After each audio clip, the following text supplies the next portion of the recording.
On May 3rd, 1999, at approximately 6:23 p.m. in Grady County, Oklahoma, a tornado would touch down and wreak untold havoc on the area. This particular tornado was distinctive, mostly for her outright power. This twister, to this day, remains the strongest tornado ever recorded in terms of wind speed. They exceeded 300 miles per hour and remained the strongest winds ever recorded on the entire planet. And unlike the El Reno tornado years later, which was content to remain in a relatively rural area, limiting her damage overall, the Bridge Creek Moor tornado, sometimes called the May 3rd tornado, wanted to be where the people were.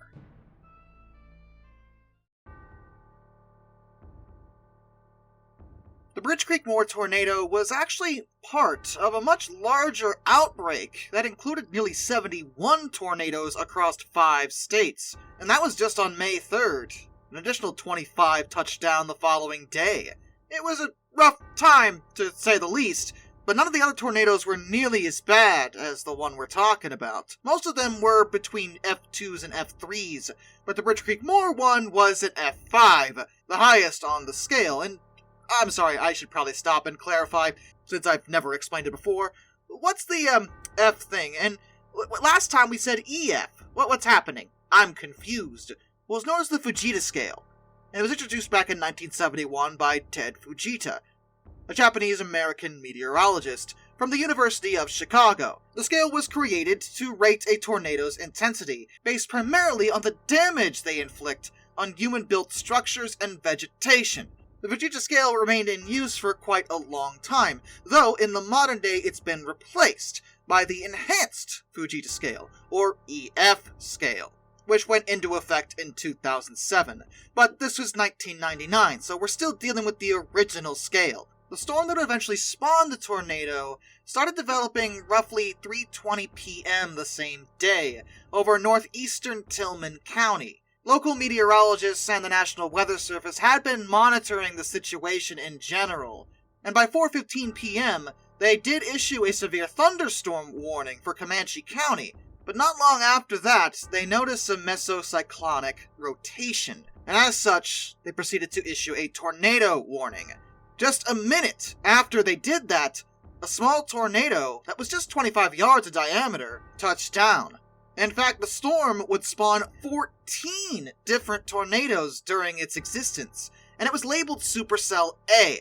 This first one was not really a big deal, though the sixth one, which did hit F3, did cause pretty severe damage in central Grady County. But the one we want to talk about was the 9th tornado.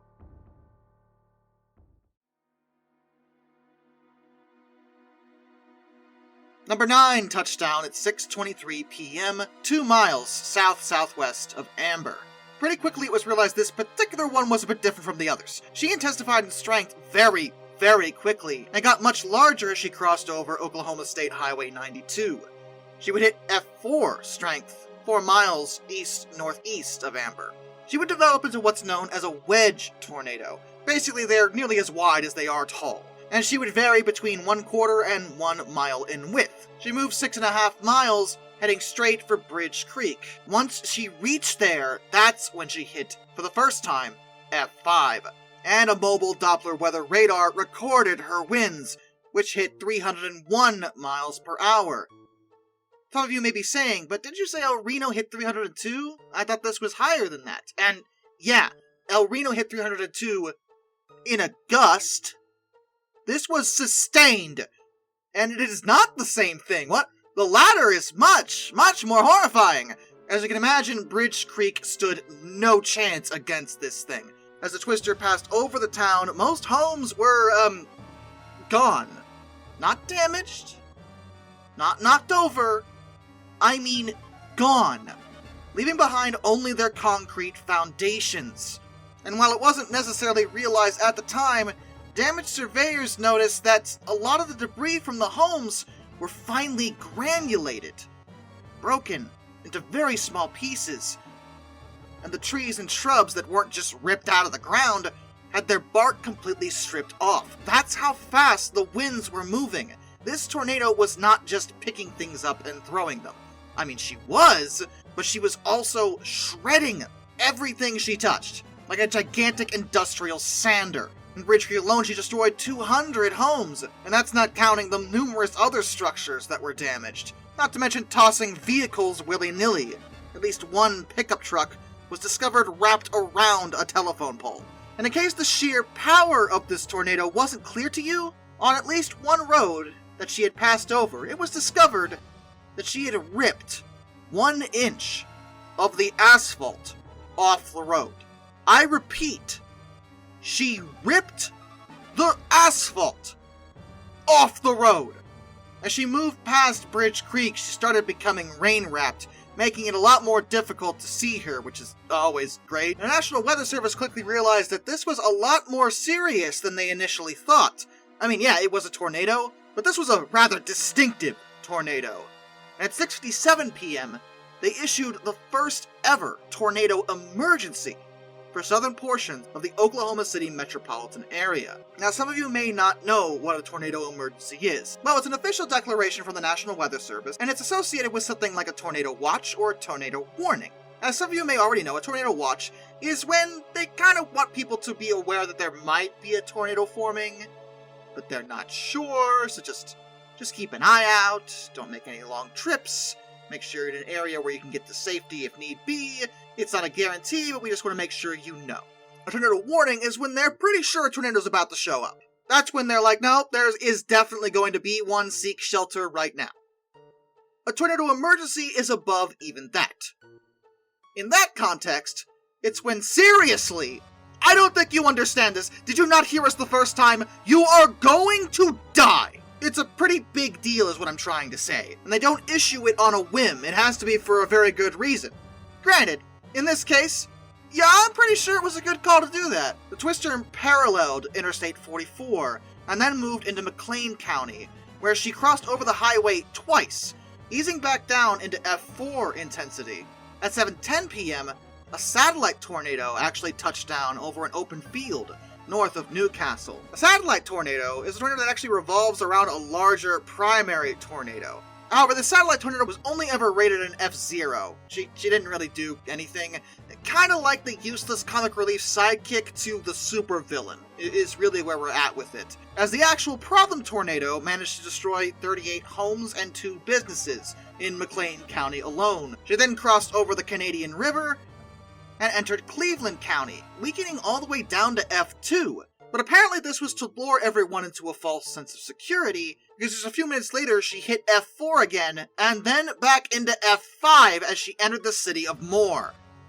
She entered what was known as the Country Place Estate subdivision, where she blasted away 50 homes.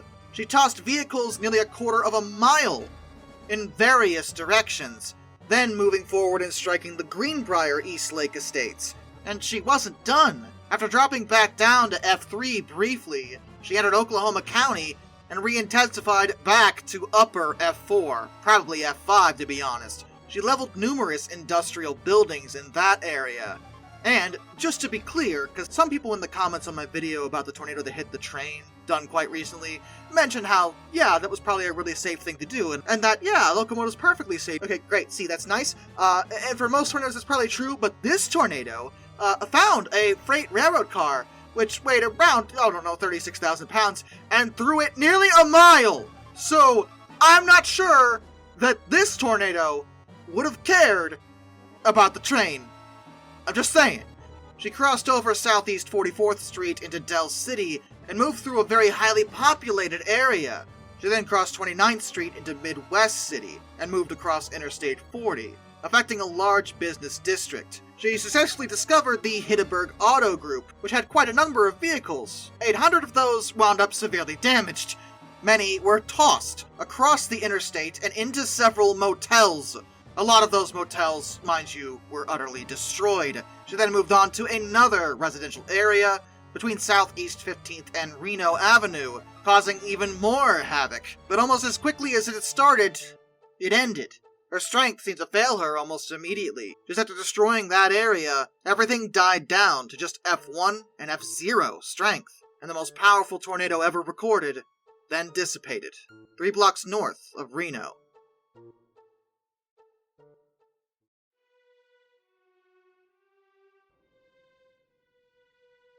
She'd remained on the ground for an hour and 25 minutes.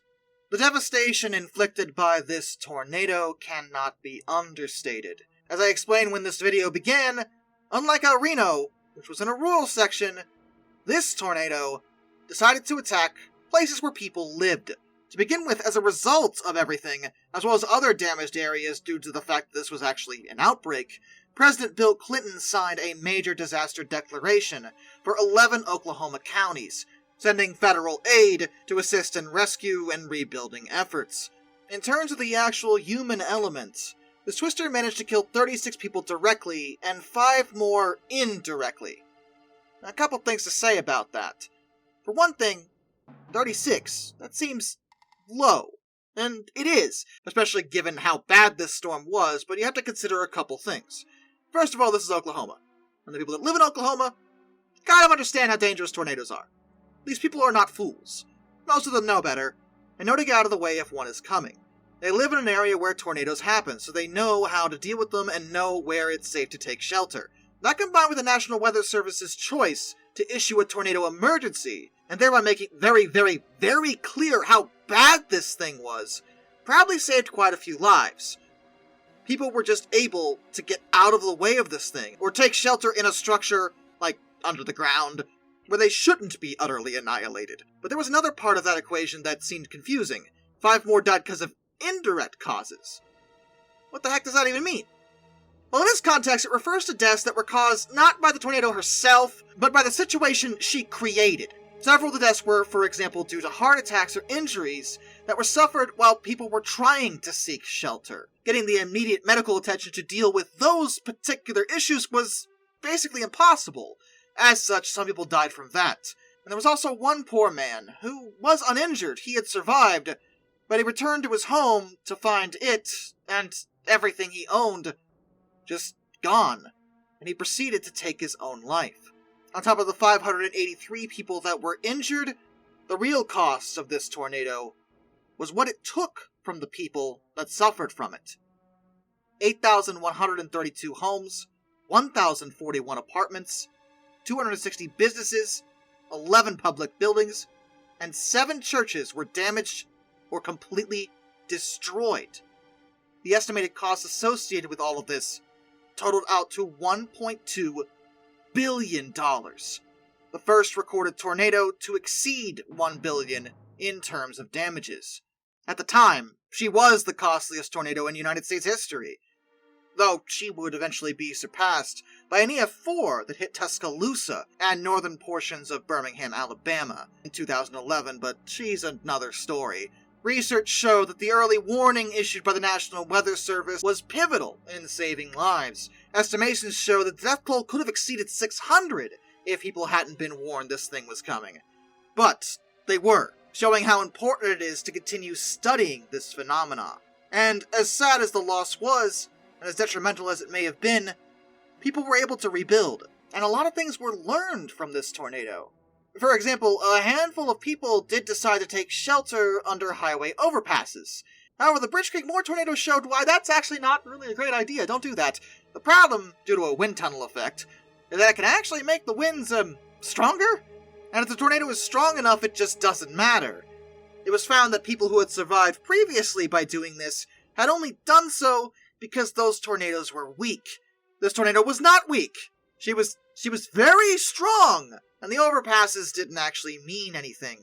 So ideally, seek shelter somewhere not there. Many of the homes that were rebuilt to be a lot sturdier, and a whole bunch of storm cellars and shelters were added throughout Oklahoma City to give people more options for getting out of the way of these kind of things. She certainly wasn't the last tornado to strike the area, but to date, she's still the most powerful in world history.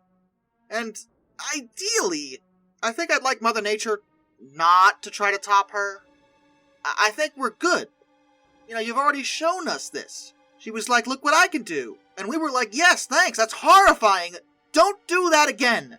And with that, a special thank you to all my underwater train finders, SomeDude267, Orange Glass, Benjamin Owens, Anzac A1, Arthur Roy, Jack Crosses Aurora Videos, Lord Out 444, Rural Hudson 2060, Isurfer 1405, Charles Kwiatkowski, Matt Weaver, Tom Redline, NS Productions 8104, Wheeljack 84, One Rescues, Greyhounds, Love Baxter, Caleb Crosswhite, Andrew Bowen, Josh Johnson, Caleb Brainwaters, Prez Drenton, Master of None, Travis Linsky, Jared Brussel, Joshua Long, Tommy Rossini, Ben McCullough, Panzer Kitson 131-232, Mark Holding, G Wiz, Mr. Terrevel, Hayden DeGrow, Metal for Life Guy, No, Eric Hutton, Kurt Forkham, Ohio Trucker 1, Mitchell Cole, Mr. Sleepy, Dr. Racer 78, Nylon, AET Museum, Railroad Preserver 2000, Williard Conklin, Windy City Rails, Liam Wright, Dion Trouble Typhoon, Harry, Hannah Bird, and of course, my dad.